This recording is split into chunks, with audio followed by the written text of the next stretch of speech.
Sa iba pang balita, hiniling ngayon ni Senador Ramon Bong Revilla Jr. sa Sandigan Bayan na payagan siyang sumailalim sa medical examinations. Ang buong ulat ihatid sa atin ang aming kasamang si Sweden Velado, mag-uulat mula sa Sandigan Bayan sa lungsod Quezon, live. JC, nagsumite nga ang depensa ng mosyon sa Sandigan Bayan 1st Division para payagang makapagpa-check up si Senador Ramon Bong Revilla Jr. Ito ay dahil sa mga iniinda niyang karamdaman tulad ng migraine, hypertension at dyslipidemia o yung kapag nasobrahan ng kolesterol ang katawan. Kaugnay ng balitang yan, JC, pakinggan natin ang aming naging panayam kay Attorney Joel Bodegon, ang abogado ni Senador Revilla. Yung mga nararamdaman ni Senator like migraine, saka other items na in-identify ng doktor na kinakailangan tingnan sa kanya. So we're asking, kahit na isang araw lang sa St. Luke's, ipa-examine si Senator. Yun lang. JC, inaasahang sasailalim si Senador Bong sa diagnostic tests, kabilang diyan ng MRI para sa utak, possibility stress echo, blood test at liver function test sa isang pribadong ospital dahil umano sa kakulangan ng medical equipment ng PNP General Hospital kung saan malapit nakadetain si Revilla.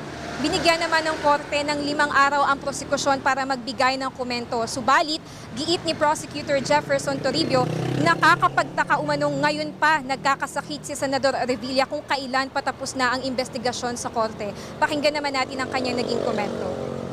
We suspect the timing of the filing because I think if I'm not mistaken, Senator Revilla has always said that he's in tip-top shape. He always exercises, you know. So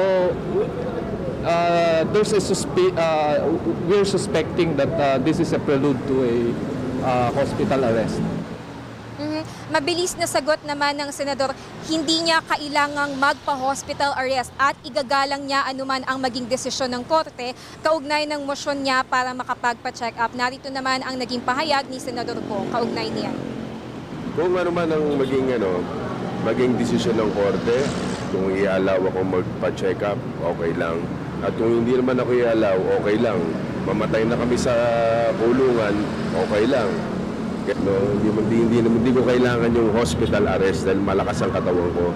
Mas gusto ko na doon ako nakalagay sa kinalalagyan ko.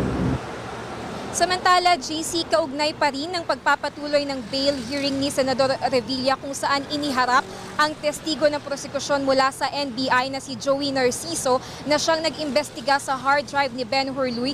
Kahina-hinala umano ang computer-generated documents tulad ng disbursement Excel spreadsheets dahil ilan sa mga ito ay ginawa noong 2004 at huli itong naisip taong 2013. Ayon sa depensa, malaki ang posibilidad na may pagbabago o modification ng ginawa sa mga nasabing dokumento.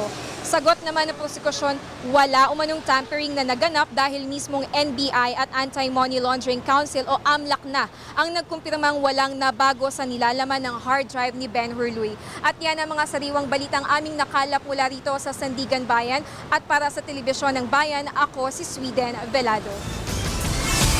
Maraming salamat, Sweden.